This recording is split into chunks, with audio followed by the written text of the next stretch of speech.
Hello दोस्तों, स्वागत है आपका हमारे channel career update bye engineer में। मैं हूं रंजन राज और आज हम लोग पढ़ने वाले हैं बियरिंग के बारे में। जैसे कि आपको पता है फिटर थ्योरी का फुल कोर्स चल रहा है हमारे इस चैनल पर और उसी का आज है लेक्चर नंबर 49। इसके पहले हमारे 48 लेक्चर हो चुके हैं। तो जो लोग नए जुड़ रहे हैं और वो पुराने लेक्चर्स को वॉच करना चाहते हैं, ठीक है, यानी इसके पहले जो 48 लेक्चर हैं बहुत ही अच्छी चीज़ें पढ़ाई गई हैं, डिटेल में पढ़ाई गई हैं। तो आप किसी भी कॉम्पिटिटिव एग्जाम की तैयारी कर रहे हो, आपको उससे क्या मिलेगी, मदद मिलेगी। तो आप उन लेक्चर्स को देखना चाहते हैं तो आपको डिस्क्रिप्शन बॉक्स में लिंक मिल जाएगा फिटर थ्योरी फुल कोर्स के नाम से। तो आप जाके जो पुराने 48 लेक्चर है उसको भी देख सकते हैं। साथ ही साथ जो हमारा टेलीग्राम ग्रुप है, फिटर टेक के नाम से हमारा टेलीग्राम ग्रुप है, उसको ज्वाइन करके आप क्विज में जो है पार्टिसिपेट कर सकते हैं और अपनी तैयारी को जांच सकते हैं। तो आज हम लोग पढ़ेंगे बियरिंग के बारे में। जैसा कि पता है मैक्सिमम चैप्टर्स हमारे ख़त्म हो चुके हैं। आपको पता है कि मैक्सिमम चैप्टर्स हमारे क्या हो चुके हैं, ख़त्म हो चुके हैं। कुछ ही लेक्चर्स बचे हुए हैं। तो हम लोग इसको क्या करेंगे, जल्दी से जल्दी ख़त्म करने की कोशिश करेंगे। ये नहीं कि भगा के, यानी कि सभी चीज़ों को पढ़ेंगे डिटेल में और ख़त्म करने के बाद हम लोग क्वेश्चन सीरीज शुरू करने का प्रयास करेंगे, ठीक है। तो देखिए बियरिंग क्या है, सबसे पहले हमको समझना ये है कि बियरिंग क्या है। तो देखिए जब हम लोग पावर ट्रांसमिशन करते हैं, पावर ट्रांसमिशन का चैप्टर मैंने पढ़ाया हुआ है। तो पावर ट्रांसमिशन में हम लोग क्या करते हैं, शाफ्ट का उपयोग करते हैं, ठीक है। तो शाफ्ट यानी कि बियरिंग एक ऐसा माध्यम है जो शाफ्ट को पकड़ने का काम करता है एवं उसको सहारा देने का काम करता है। साथ ही बियरिंग क्या काम करता है, पावर ट्रांसमिशन के दौरान फ्रिक्शन को यानी कि घर्षण को कम करने का भी काम करता है। यही मुख्यतः जो यूज होता है, यही मुख्यतः बियरिंग का उपयोग होता है। क्या करता है, शाफ्ट को सहारा देने के लिए उपयोग किया जाता है, शाफ्ट को पकड़ने एवं सहारा देने के लिए एवं पावर ट्रांसमिशन के दौरान फ्रिक्शन को कम करने के लिए यानी कि घर्षण को कम करने के लिए इसका उपयोग किया जाता है। अब हम लोग देखेंगे बियरिंग के टाइप्स के बारे में, ठीक है। देखिए टाइप्स वगैरह पढ़ लेंगे तो लास्ट में हम लोग देखेंगे कुछ महत्वपूर्ण नोट्स जहाँ से हमारे क्या होते हैं, बहुत ज़्यादा प्रश्न बनते हैं, ठीक है। तो टाइप्स में देखिए क्या होता है, दो तरह का, मुख्यतः दो तरह का। कौन कौन सा, फ्रिक्शन बियरिंग, ठीक है। अब देखिए जो इसका उच्चारण है और जो टेक्निकल टर्म में बोलते हैं इसको बियरिंग ही बोलते हैं, ठीक है। लेकिन नॉर्मल आमतौर पर बोलचाल की भाषा में हम लोग इसको बैरिंग बोलते हैं, ठीक है, जो कि सही उच्चारण नहीं है। सही उच्चारण क्या होता है, सही उच्चारण होता है बियरिंग, ठीक है। और नॉर्मल हम लोग बोल देते हैं यार बैरिंग है, साइकिल की कोई बैरिंग है या कोई भी हो, नॉर्मल में हम लोग बैरिंग बोलते हैं, लेकिन जो उच्चारण है वो क्या है, बियरिंग है। तो हम लोग यहाँ पे क्या पढ़ेंगे, बियरिंग ही पढ़ेंगे, फ्रिक्शन बियरिंग। दूसरा क्या है, एंटी फ्रिक्शन बियरिंग, ठीक है। अब देखिए फ्रिक्शन बियरिंग का मतलब क्या है, घर्षण बियरिंग, यानी कि जिसमें क्या होगा, बहुत ही ज़्यादा क्या होगा, घर्षण होगा, ठीक है। और एंटी फ्रिक्शन में क्या होगा, घर्षण बहुत ही कम होगा। अब बात करते हैं फ्रिक्शन बियरिंग को भी हम लोग कई भागों में बांटते हैं।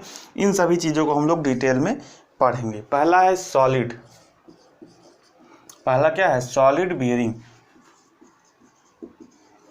दूसरा क्या है, स्प्लिट, हिंदी में भी इसको स्प्लिट बोलते हैं, ठीक है। तो आप लोग परेशान मत होइएगा, स्प्लिट बियरिंग। तीसरा टाइप इसमें लिखिए self aligned Bush bearing, self aligned Bush bearing, ठीक है। अब आप परेशान हो तो ये इसको भी हिंदी में भी यही लिखेंगे, या आप लिख सकते हैं स्वतः संरेखण, ठीक है, स्वतः संरेखण बुश बियरिंग, ठीक है, स्वतः संरेखण बुश बियरिंग, हिंदी में आप इसको ये बोल सकते हैं। और चौथा जो इसमें टाइप आता है वो आता है एडजस्टेबल स्लाइड बियरिंग, ठीक है, एडजस्टेबल स्लाइड बियरिंग, ठीक है। ये चार तरह का जो टाइप पढ़ना है उनको किसमें पढ़ना है, फ्रिक्शन बियरिंग में पढ़ना है। जबकि एंटी फ्रिक्शन में क्या पढ़ना है, एंटी फ्रिक्शन में हमको बॉल बियरिंग, ठीक है, और रोलर बियरिंग। एंटी फ्रिक्शन में हमको क्या पढ़ना है, बॉल बियरिंग और रोलर बियरिंग के बारे में पढ़ना है, ठीक है। इसके भी 1 2 3 टाइप हैं, इसके भी कई टाइप हैं, तो ये हम लोग वहाँ पे एंटी फ्रिक्शन में देख लेंगे। तो सबसे पहले आप डालिए हेडिंग फ्रिक्शन बियरिंग, ठीक है। सबसे पहले हेडिंग क्या डालेंगे, फ्रिक्शन बियरिंग डालेंगे। और साथ ही बियरिंग आप हेडिंग डाल के लिख भी लीजिएगा कि पावर ट्रांसमिशन के दौरान शाफ्ट को पकड़ने एवं सहारा देने के लिए तथा पावर ट्रांसमिशन के दौरान घर्षण को कम करने के लिए बियरिंग का उपयोग किया जाता है। तो आप बियरिंग में डाल के लिख लीजिएगा। उसके नीचे लिखिएगा बियरिंग के प्रकार या टाइप्स ऑफ बियरिंग, उसमें ये जो है 2 कॉलम बनाइएगा और पहला फिर हेडिंग डालिएगा फ्रिक्शन बियरिंग।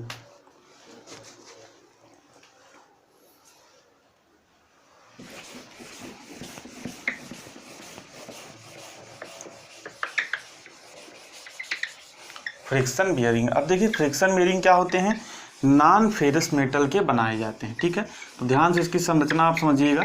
फ्रिक्शन जो बियरिंग होते हैं किसके बनाए जाते हैं, नॉन फेरस मेटल्स के बनाए जाते हैं।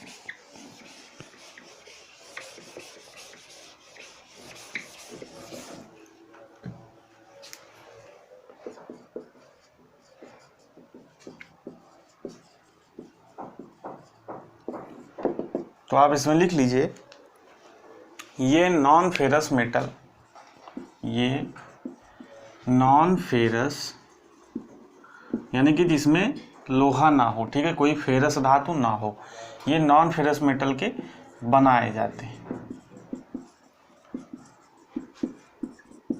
ठीक है, नॉन फेरस मेटल के बनाए जाते हैं। जैसे ब्रास हो गया यानी कि पीतल,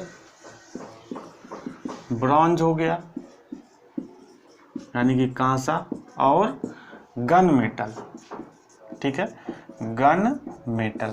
तो गन मेटल का कंपोजिशन आपको क्या करना है, कमेंट बॉक्स में बताना है। सभी चीज़ें मैंने पढ़ाई हुई हैं मिश्र धातुओं में, तो आप क्या करेंगे, अगर आपको पता है तो आप क्या करिए, गन मेटल का जो कंपोजिशन है वो कमेंट बॉक्स में मुझे बताइए कि आपको पता है। अब देखिए दूसरा पॉइंट आप इसको ध्यान से समझिएगा कि जो हमारी फ्रिक्शन बियरिंग होती है उसमें क्या होता है, कोई भी रोलिंग एलिमेंट नहीं होता है। ये सबसे महत्वपूर्ण पॉइंट है, इसमें कोई रोलिंग, ठीक है, रोलिंग एलिमेंट नहीं होता है। ठीक है, नहीं होता है। बस क्या होता है, बियरिंग की बात करें तो इसमें इनर रेस और आउटर रेस होता है। आउटर रेस होता है। देखिए ये ऊपर एक बॉडी रहेगी बियरिंग की कुछ इस तरीके से, ठीक है, ये आउटर रेस रहेगा और इसके अंदर क्या लगा रहेगा, इनर रेस लगा रहेगा। ये बॉडी किसकी बनी हो सकती है, ऊपर वाली कास्ट आयरन की, और जो इनर रेस रहेगी यानी कि जो शाफ्ट के संपर्क में आएगी, जिसके सहारे से शाफ्ट चलेगी, वो हमारा किस मटेरियल का बना होगा, वो हमारा ब्रॉन्ज या गन मेटल का बना रहेगा।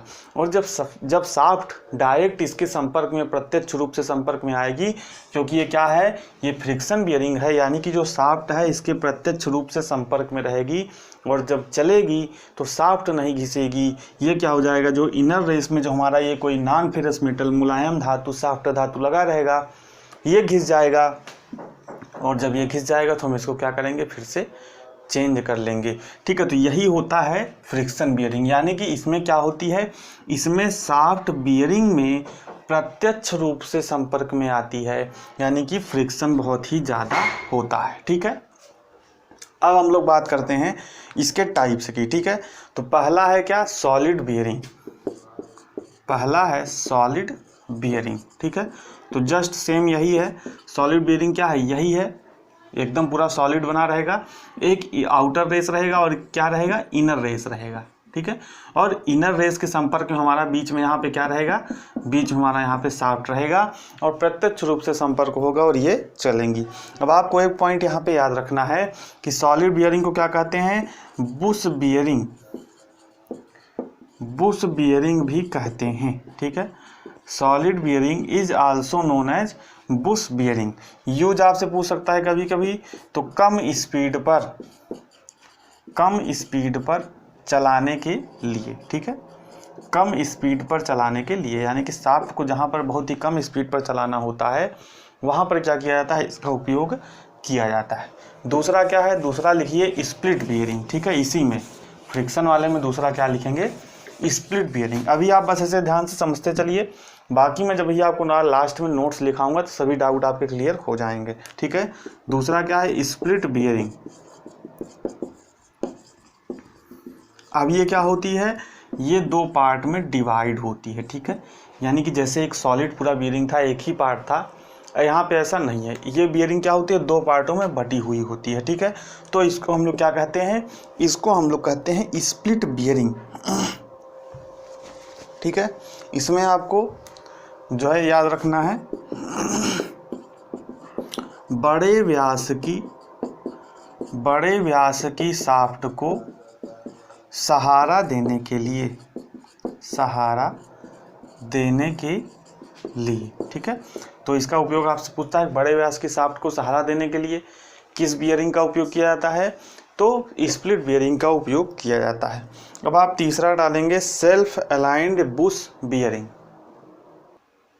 देखिए ये तीसरा है हमारा क्या, सेल्फ अलाइंड बुश बियरिंग, यानी कि स्वतः संरेखण बुश बियरिंग, ठीक है। तो इसका फिगर जो है यहाँ पे बना हुआ है। देखिए इसमें यहाँ पे ये प्रश्न पूछा जाता है कि इस प्रकार के बियरिंग में एक विशेष स्लीव में बुश को क्या किया जाता है, प्रेस फिट किया जाता है, ठीक है।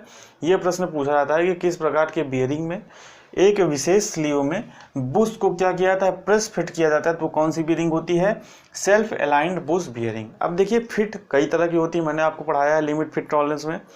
क्लियरेंस फिट होता है, ट्रांजिशन फिट होता है और इंटरफेरेंस फिट होता है, ठीक है। मुख्यतः तीन होते हैं, लेकिन इसके अंदर भी जब हम लोग जाते हैं तो कई तरह की पुश फिट होती है, प्रेस फिट होती है, ड्राइविंग फिट होती है, रनिंग फिट होती है। तो उसी में हमारा क्या होता है, प्रेस फिट। अब अगर आपको पता है कि प्रेस फिट किस तरह का फिट है, यानी कि क्लियरेंस फिट है, कि ट्रांजिशन फिट है, कि इंटरफेरेंस फिट है, तो आप इसका आंसर जो है कमेंट बॉक्स में बताइए कि प्रेस फिट कैसा फिट है। तो ये क्या है, ये मान लीजिए हमारा स्लीव है और ये क्या है, ये बियरिंग है, ठीक है, जिसको इस स्लीव के साथ क्या किया गया है, प्रेस फिट किया गया है ताकि वो वहाँ से हिले ना, ठीक है। यानी कि जो बियरिंग है शाफ्ट के साथ प्रेस फिट हो जाएगी तो हिलेगी नहीं, और इसके बीच में क्या रहेगा, शाफ्ट रहेगा जो कि क्या होगा बियरिंग पर घूमेगा। इसका उपयोग पूछता है, इसका प्रयोग ऐसे स्थान पर सेल्फ अलाइनमेंट के लिए किया जाता है जहाँ पर थोड़ा सा क्या हो, एंगुलर मिसअलाइनमेंट हो, यानी कि जहाँ पे थोड़ा सा क्या हो, कोणीय असंरेखण हो।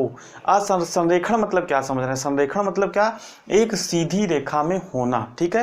यानी कि शाफ्ट हो और बियरिंग क्या हो, एक सीधी रेखा में हो।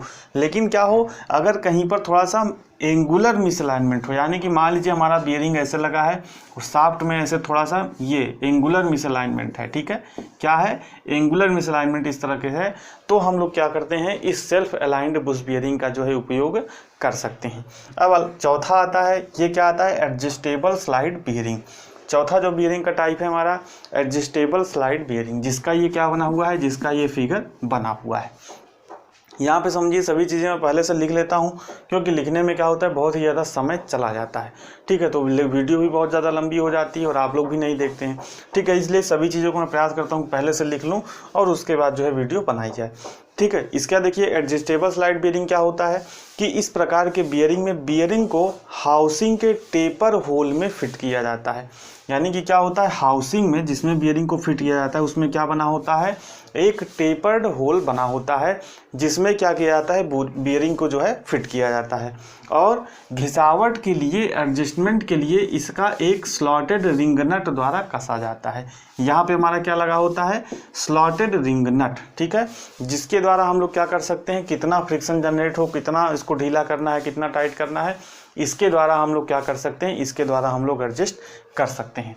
तो ठीक है, ये था हमारा फ्रिक्शन बियरिंग। अब आप लोग हेडिंग डालिए एंटी फ्रिक्शन बियरिंग, जिसके अंतर्गत हम लोग क्या पढ़ेंगे, बॉल बियरिंग और रोलर बियरिंग के बारे में पढ़ेंगे। तो हेडिंग डालिए एंटी फ्रिक्शन बियरिंग, ठीक है। तो देखिए अब हमको क्या पढ़ना है, एंटी फ्रिक्शन बियरिंग के बारे में पढ़ना है। तो ये बियरिंग क्या होते हैं, ये इस प्रकार के बियरिंग में शाफ्ट और बियरिंग प्रत्यक्ष रूप से संपर्क में नहीं आते हैं। भैया क्यों संपर्क में नहीं आते हैं, क्योंकि इनके बीच ये जो आप देख रहे हैं ये रोलिंग एलिमेंट्स लगे होते हैं। इनके बीच क्या लगे होते हैं, इनके बीच रोलिंग एलिमेंट्स लगे होते हैं, चाहे वो बॉल हो चाहे वो रोलर हो, ठीक है। तो अगर बॉल लगी होगी इनके बीच रोलिंग एलिमेंट के रूप में तो उसे हम लोग क्या कहेंगे, बॉल बियरिंग कहेंगे। और अगर रोलर लगा रहेगा रोलिंग एलिमेंट के बीच में तो उसको हम लोग क्या कहेंगे, उसको हम लोग रोलर बियरिंग कहेंगे, ठीक है। ध्यान से समझिए। तो बॉल बियरिंग क्या है, बॉल बीयरिंग को अधिक या कम स्पीड पर भारी या हल्के लोड के लिए प्रयुक्त किया जा सकता है। यानी कि ये क्या किए जा सकते हैं, हल्के लोड पर भी चलाए जा सकते हैं, भारी लोड पर भी चलाए जा सकते हैं, कम स्पीड पर भी चलाए जा सकते हैं और अधिक स्पीड पर भी चलाए जा सकते हैं। इनकी खासियत क्या है, इनकी खासियत यही है। अब देखिए इसके जो मुख्यतः होते हैं 4 पार्ट होते हैं। जो बाहर वाला पार्ट होता है इसे हम लोग क्या बोलते हैं, आउटर रेस। ध्यान से समझिएगा, ये जो अंदर वाला पार्ट है, ये वाला जो पार्ट है, ये ध्यान से समझिएगा, ये वाला जो पार्ट है ये जो शाफ्ट के संपर्क में रहता है इसको हम लोग क्या बोलते हैं, इनर रेस। इसको हम लोग क्या बोलते हैं, इसको हम लोग बोलते हैं इनर रेस। ये तो हमारी क्या हो गई, ये आपको पता है, ये हमारी बॉल्स हो गई, ठीक है। और ये जो आपको रेड कलर से दिख रहा है, ठीक है, इसको हम लोग क्या बोलते हैं, इसको हम लोग बोलते हैं केज, ठीक है। ध्यान से समझिएगा, अभी सभी चीज़ों को मैं समझाऊंगा क्योंकि ये क्या है, हमारे लिए इंपॉर्टेंट टॉपिक है। तो ये इसका जो है टॉप व्यू आप कह सकते हैं और इसका क्या है, ये साइड व्यू यहाँ पे दिखाया गया है। तो ये हमारा आउटर रेस हो गया, ये बॉल्स हो गया और यहाँ पे केज, इस तरीके से केज कुछ लगा होता है, ठीक है। और हमारा ये इनर रेस हो गया। अब पहला प्रश्न सबसे ये बनता है कि कौन सा भाग, बॉल बीयरिंग का कौन सा भाग शाफ्ट के संपर्क में रहता है, तो इनर रेस। प्रश्न है ये, शाफ्ट के संपर्क में। ये आप शाफ्ट लगाएंगे तो क्या इसके चारों साइड लगाएंगे शाफ्ट, नहीं ना, शाफ्ट इसके अंदर डालेंगे ना, बियरिंग के अंदर डालेंगे ना। तो शाफ्ट अगर आप देखिए फिगर क्लियर है तो आप आसानी से कर ले जाएंगे और नहीं क्लियर है तो आपको डाउट हो जाएगा। तो आप भैया जब इसमें शाफ्ट डालेंगे तो क्या किसके संपर्क में आएगी शाफ्ट, इनर रेस के संपर्क में आएगी। तो यही प्रश्न आपसे पूछता है कि बियरिंग का कौन सा भाग, बॉल बियरिंग का कौन सा भाग शाफ्ट के संपर्क में रहता है, तो हमारा क्या रहता है, इनर रेस रहता है। अब दूसरा प्रश्न बनता है कि इनर रेस और, ठीक है, यहाँ से यहाँ पॉइंट लगा के ऐसे लिखिए, इनर रेस और शाफ्ट के बीच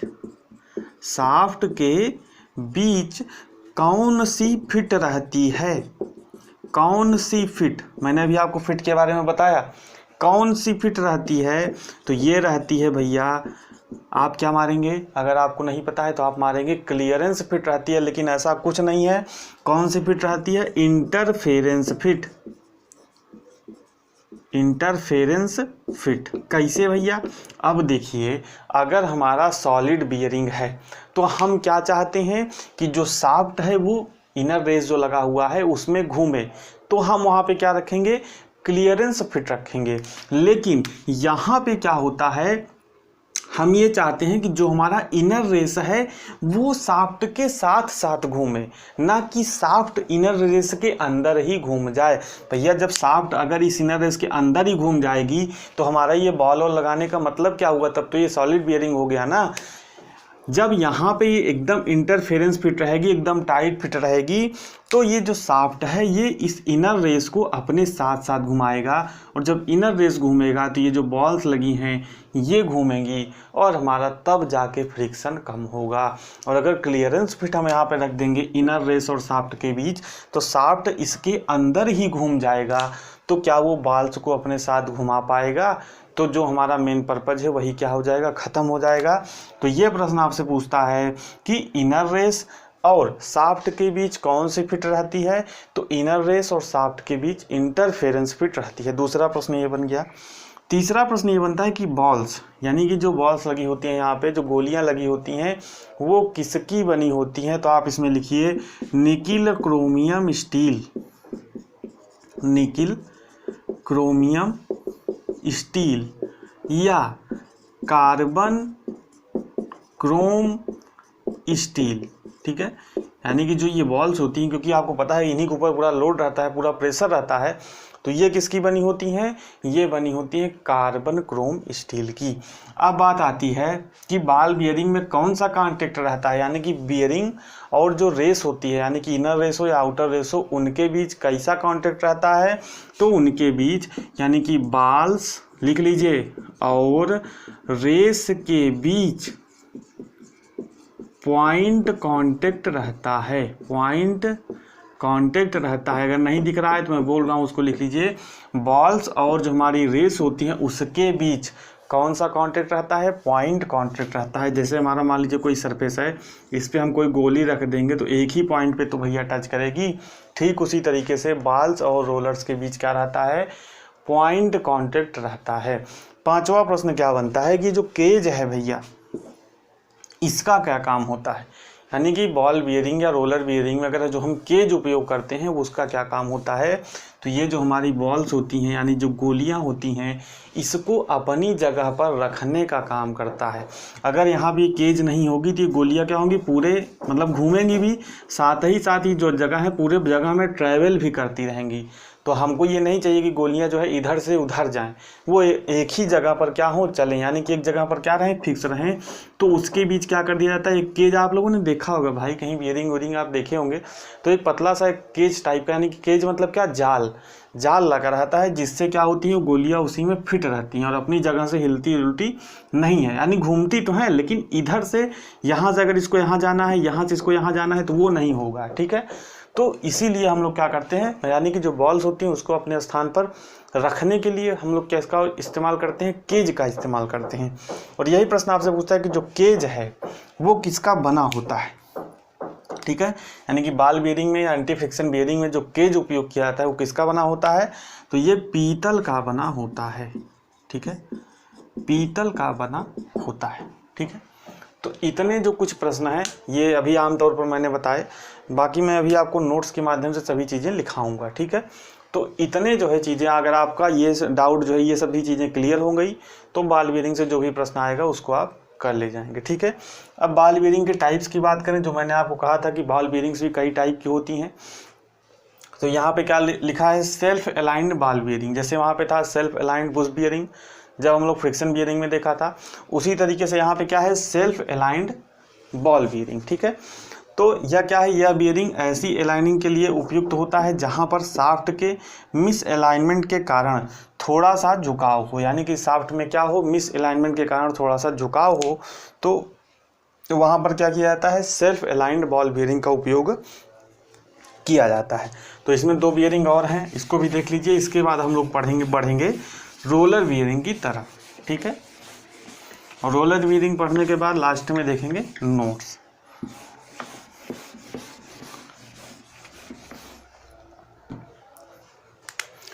तो अगला डालिए एंगुलर कॉन्टैक्ट बियरिंग, यानी कि बॉल बियरिंग का जो दूसरा टाइप है वो क्या है? Angular contact bearing. ठीक है, इसमें जो पॉइंट लिखा रहा हूँ वही प्रश्न बनता है, तो बहुत ज़्यादा कहानी पढ़ने की ज़रूरत नहीं है। इसमें आप लिखिए इस प्रकार का बियरिंग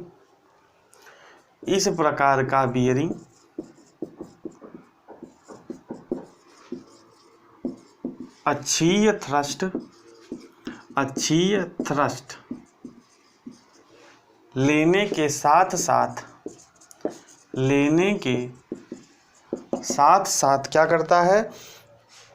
रेडियल लोड भी वहन करने के लिए उपयुक्त होता है।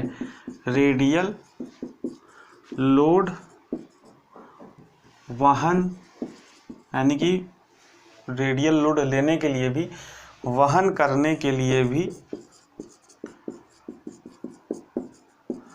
उपयुक्त होता है। तो आपको इससे एक ही पॉइंट याद रखना है। तीसरा जो है बियरिंग लिखिए वो है थ्रस्ट बॉल बियरिंग। ठीक है,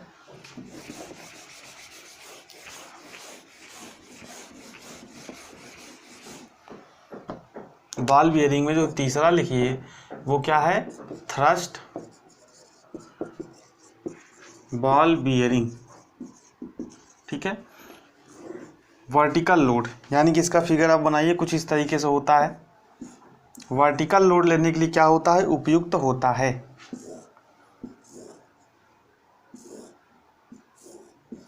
यहाँ पे बॉल्स लगी हुई हैं और यहाँ पे क्या है? यहाँ पे सपोर्ट है। ठीक है, यानी कि कैसा? अगर वर्टिकली कोई अगर सॉफ्ट अगर ऐसे हमारा है, यानी कि कोई खड़ा सॉफ्ट है, उसको सपोर्ट करने का काम करना है, तो उसके लिए कौन सा बियरिंग उपयोग होता है? उसके लिए हम लोग उपयोग करते हैं thrust ball bearing.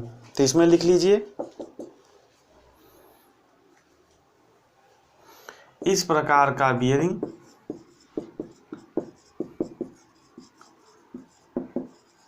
Vertical thrust load लेने के लिए उपयुक्त होता है। वर्टिकल थ्रस्ट लोड लेने के लिए क्या होता है? उपयुक्त होता है। अगला पॉइंट इसमें लिख लीजिए, यह किसी भी प्रकार का रेडियल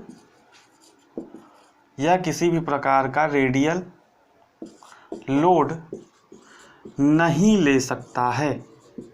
ये पॉइंट भी बहुत ज़्यादा इंपॉर्टेंट है, ठीक है। क्या लेता है? खाली वर्टिकल थ्रस्ट लोड लेता है, या किसी भी प्रकार का रेडियल लोड नहीं ले सकता है। तो ये था हमारा क्या? ये था हमारा बॉल बियरिंग। अब अगला हेडिंग जो आप डालेंगे वो क्या डालेंगे? वो डालेंगे रोलर बियरिंग, ठीक है। रोलर बियरिंग भी सिंपल ही है, ठीक है। इसके जो टाइप्स हम लोग देख लेते हैं। बस यहाँ पे बॉल्स की जगह पे क्या किया जाएगा? रोलर का उपयोग किया जाएगा। तो उसके जो टाइप्स हैं उसको हम लोग देखते हैं। लास्ट में हम लोग देखते हैं कुछ महत्वपूर्ण बिंदु। तो अभी आप हेडिंग डाल लीजिए रोलर बियरिंग। देखिए, रोलर बियरिंग मैंने आपको पहले ही बताया कि क्या होता है। इसमें बाल्स की जगह पे क्या उपयोग किया जाता है? रोलर का उपयोग जो है किया जाता है, ठीक है। इसका यूज लिख लीजिए। यह हैवी लोड के साथ साथ क्या होता है? उच्च स्पीड के लिए भी क्या होता है? उपयुक्त होता है। तीसरा पॉइंट जो है, जो ग्रीन से है, सबसे ज़्यादा महत्वपूर्ण है। ये प्रश्न कई बार पूछा गया कि इसमें रेसेस और रोलर के बीच, जैसा कि आपको मैंने भी पहले बताया बॉल बियरिंग में, कि रेसेस और बाल्स के बीच कैसा कॉन्टैक्ट होता है? पॉइंट कॉन्टैक्ट होता है। लेकिन यहाँ पे क्या होता है? इसमें रेसेस और रोलर के बीच कैसा कॉन्टैक्ट होता है? लाइन कॉन्टैक्ट होता है। ये मान लीजिए रेसेस हैं और ये रोलर है, ठीक है।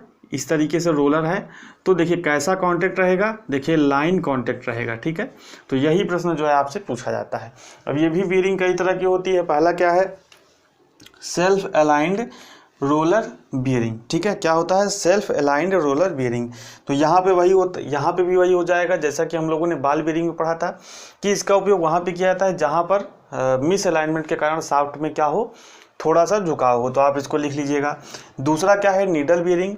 तो इस प्रकार की बियरिंग में बहुत ही कम व्यास वाले रोलर का प्रयोग किया जाता है, और वहाँ पे प्रयोग किया जाता है जहाँ पर बियरिंग में बियरिंग को लगाने के लिए हाउसिंग में, यानी कि जिस हाउसिंग में हम लोग बियरिंग लगाते हैं वहाँ पे बहुत ही कम स्थान होता है, जैसे कि एरोप्लेन वगैरह में, ठीक है।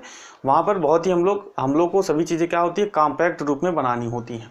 तो एरोप्लेन में इसका उपयोग किया जाता है। ये प्रश्न जो है आपसे पूछा गया है कि नीडल रोलर बियरिंग का उपयोग कहाँ पे किया जाता है? तो ऑप्शन में आपको दिया था एरोप्लेन में, यानी कि वायुयान में। तो ये प्रश्न आपसे पूछा गया था। अब देखिए यहाँ पे नीडल मतलब क्या होता है? सुई। तो अगर आप लोगों ने देखा होगा कि सुई की लंबाई क्या होती है? बहुत ही अधिक होती है, और व्यास क्या होता है? बहुत ही कम होता है, ठीक है। तो इसीलिए इसको क्या बोलते हैं? यानी कि बहुत ही कम व्यास वाला जो रोलर होता है, इसीलिए इसको हम लोग क्या बोलते हैं? नीडल रोलर बियरिंग बोलते हैं, ठीक है।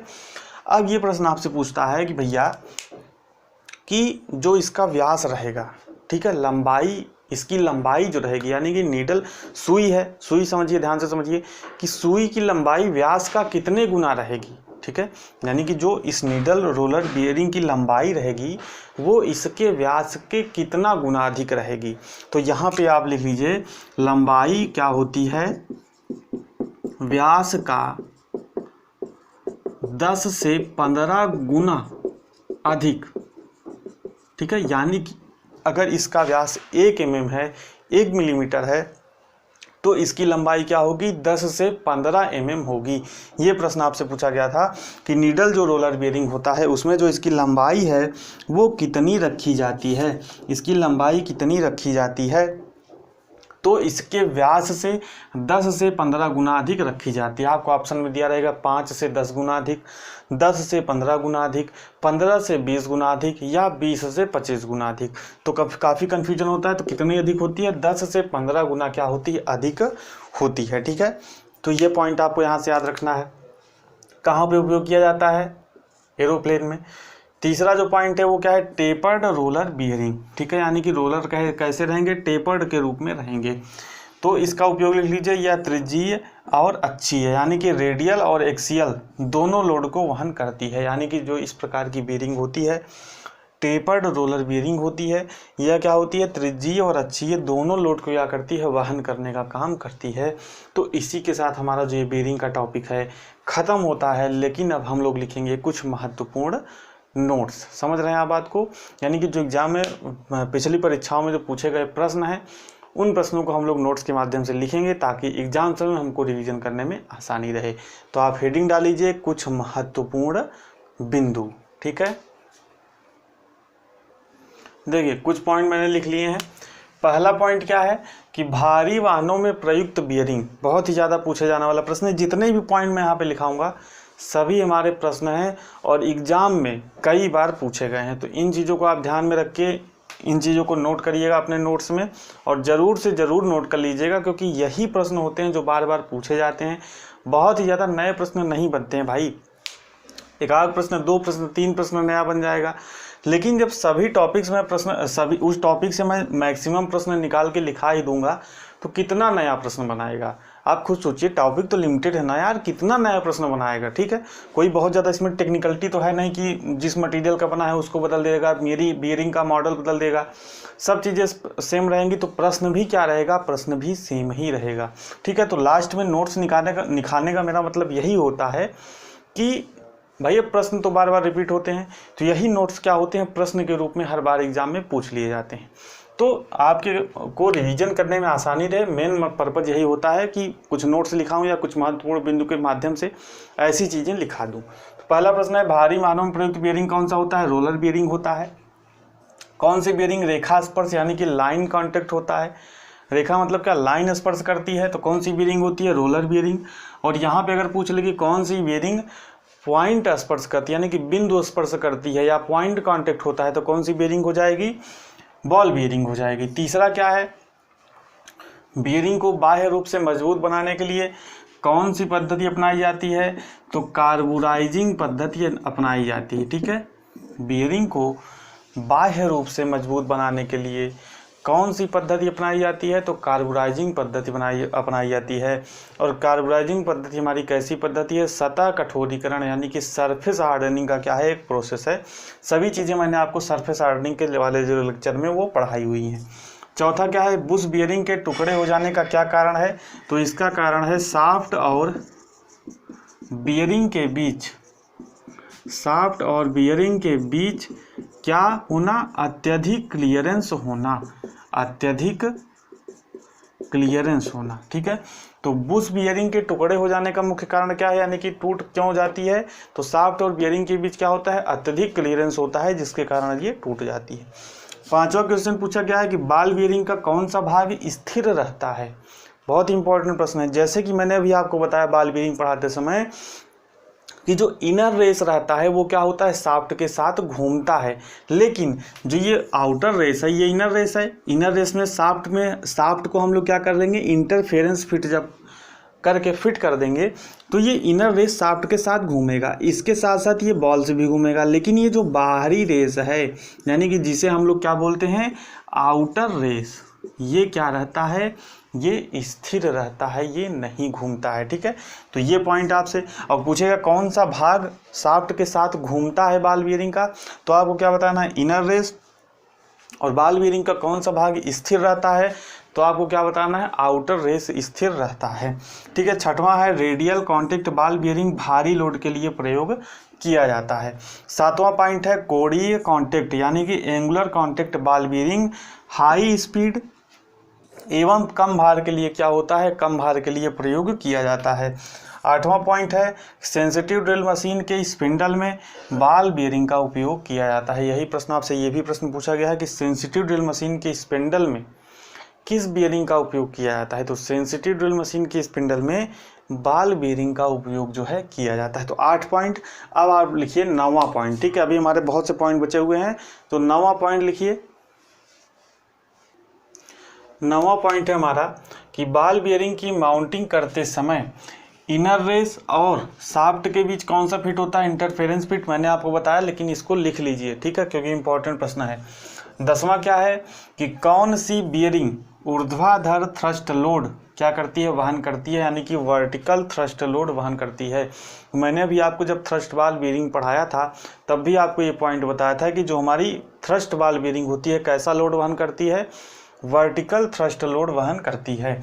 11वां है कि किस पदार्थ के बने बीयरिंग उच्च ताप सहन करते हैं एवं हल्के लोड के लिए प्रयुक्त किए जाते हैं। तो टेफ्लॉन के जो बीयरिंग होते हैं वो क्या होते हैं, उच्च तापमान सहन कर सकते हैं और क्या करते हैं, टेफ्लॉन के बने होते हैं। ठीक है, और देखिए एक नॉर्मल रेंज पूछता है, ये प्रश्न भी याद आ गया कि बीयरिंग का नॉर्मल टेम्परेचर रेंज क्या है, नॉर्मल टेम्परेचर रेंज क्या है, ये भी अगला पॉइंट लगा के लिख लीजिए कि बीयरिंग का नॉर्मल टेम्परेचर रेंज क्या है।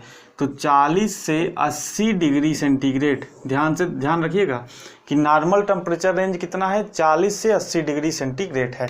12वां क्या है, बीयरिंग को बाहर निकालने के लिए किसका उपयोग किया जाता है, तो बीयरिंग को शाफ्ट से बाहर निकालने के लिए बीयरिंग पुलर का इस्तेमाल किया जाता है, या आपको बीयरिंग पुलर नहीं देगा तो खाली पुलर ही दिया रहेगा। ठीक है, तो बीयरिंग को बाहर निकालने के लिए किसका उपयोग किया जाता है, अगर बीयरिंग पुलर दिया रहे तो अच्छी बात है, नहीं तो अगर खाली पुलर दिया रहे तो आपको क्या करना है, पुलर पे टिक करना है। 13वां क्या है कि कौन उच्च गति के लिए उपयुक्त बीयरिंग है, तो जो एंटी फ्रिक्शन बीयरिंग, जैसे कि हमारा बॉल बीयरिंग हो गया, रोलर बीयरिंग हो गया, ये सभी क्या है, उच्च गति के लिए उपयुक्त बीयरिंग होते हैं।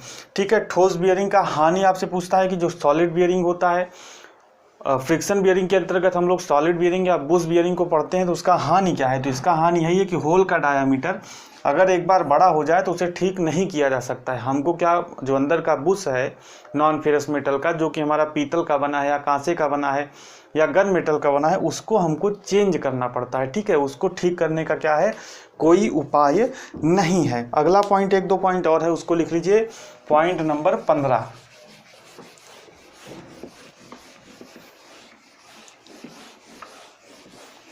एक दो पॉइंट और है, उसको भी आप लिख लीजिए। 15 में लिखिए,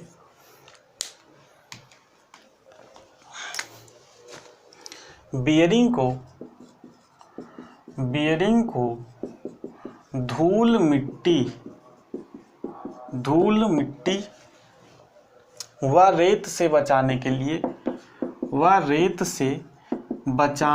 लिए ये प्रश्न आपसे पूछता है किसका इस्तेमाल किया जाता है, तो बचाने के लिए सील का इस्तेमाल किया जाता है। ठीक है, सील का इस्तेमाल या प्रयोग किया जाता है। अगला प्रश्न बनता है कि जो सील होती है ये किसकी बनी होती है, यानी कि बीयरिंग को प्रोटेक्ट करने के लिए, धूल मिट्टी और रेत से प्रोटेक्ट करने के लिए जो सील होती है वो किसकी बनी होती है।